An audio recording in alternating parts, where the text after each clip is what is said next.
ఎలాంటి వంకాయలతో అయినా ఈ విధంగా వంకాయ పల్లీ చట్నీ చేయండి. చాలా బాగుంది. నేను కూడా ఫస్ట్ టైం ట్రై చేశాను. అద్దిరిపోయిందంటే నమ్మండి. నా దగ్గర అయితే నల్ల పొడవు వంకాయలు ఉన్నాయి. వీటితోటి చేశాను. ఒక పావు కేజీ వంకాయలు తీసుకున్నాను. ఆ వంకాయలు తీసుకొని నేను ఈ విధంగా చట్నీ అయితే చేశాను. దాని ప్రాసెస్ చూద్దాం ఇప్పుడు. ఒక 2 స్మాల్ కప్స్ పల్లీలు తీసుకొని డ్రై రోస్ట్ చేసుకోవాలి. అంటే నార్మల్గా ఎలాంటి ఆయిల్ లేకుండా వేయింపేసుకోవాలి. వేయింపి వాటిని పొట్టు తీసేసి చాటలో వేసి చెరగాలి.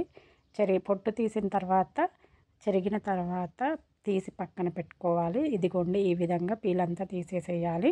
చూడండి ఈ విధంగా వీటిని పక్కన పెట్టుకున్న తర్వాత మళ్ళీ అదే గిన్నెలో ఆయిల్ వేసేసి కొంచెం ఆయిల్ వేసేసుకొని అందులోనే పల్లీలు వేయించి పెట్టుకున్నటువంటి పల్లీలు వేసుకోవాలి.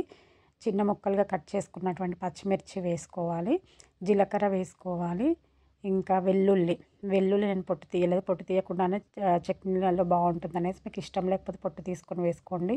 కొంచెం చింతపండు వేసుకొని నేనైతే రాక్ సాల్ట్ వేసాను. ఎక్కువ కర్రీస్లో రాక్ సాల్ట్ యూస్ చేస్తే మంచిది అంటారు. సో అలాంటి వాటిలో నేను రాక్ సాల్ట్ వేసాను.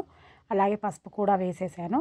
ఇవన్నీ వేసి ఫ్రై అవ్వనివ్వాలి. ఈ విధంగా ఫ్రై అయిన తర్వాత చల్లారే వరకు తీసి పక్కన పెట్టుకోవాలి. తీసి పక్కన పెట్టుకొని చల్లారిన తర్వాత మనము మిక్సీ జార్లో వేసి మిక్స్ చేసేసుకోవాలన్నమాట. గ్రైండ్ చేసేసుకోవాలి. తర్వాత కట్ చేసి పెట్టుకున్నటువంటి వంకాయలను మళ్ళీ అదే గిన్నెలో వేసుకొని కొంచెం ఆయిల్ వేసేసి వంకాయలు ఎప్పుడైనా కూడా కట్ చేసి సాల్ట్ వాటర్లో వేసుకోవాలి. బ్లాక్ అవ్వకుండా ఉంటాయి. ఆ విధంగా కట్ చేసి పెట్టుకున్నటువంటి వంకాయలను మళ్ళీ అదే బౌల్లో వేసేసి ఆయిల్ వేసుకొని ఆ వంకాయలను వేసేసి కొంచెం మగ్గనివ్వాలి. సాల్ట్ కోసం టేస్ట్ కోసం కొంచెం సాల్ట్ వేయాలి. అండ్ ధనియాల పొడి వేయాలి. కొంచెం కొత్తిమీర వేయాలి. మీకు నచ్చితే కరివేపాకు కూడా వేసుకోండి. ఇవి మొత్తం మగ్గిన తర్వాత వీటిని కూడా చల్లారనివ్వాలి. ఆల్రెడీ మనం మిక్స్ చేసి పెట్టుకున్నటువంటి మసాలా ఉంది కదా, అందులోనే ఈ మగ్గిన తర్వాత ఇవి చల్లారిన తర్వాత ఈ వంకాయలను కూడా అందులో వేసుకొని మిక్స్ చేసుకొని పెట్టుకోవాలి. ఇదిగోండి గ్రైండ్ అయిపోయింది ఈ విధంగా. ఇప్పుడు వీటిని పోపు వేసుకుందాము. పోపు వేసుకోవడానికి మనం ఒక గిన్నెలో ఒక చిన్న కడాయి తీసుకొని అందులో ఆయిల్ వేసేసుకొని అందులో పోపు దినుసులు వేసేసుకొని అందులోనే కొంచెం కరివేపాకు, వీలైతే మీకు నచ్చితే కనుక ఎండుమిరపకాయలు కూడా వేసేసుకొని అది ఫ్రై అయిపోయిన తర్వాత దాన్ని ఇందులోకి ట్రాన్స్ఫర్ చేయాలి. ఓకేనా? మీకు ఒకవేళ నచ్చితే కనుక వీడియో నచ్చితే కనుక లైక్ చేయండి, షేర్ చేయండి.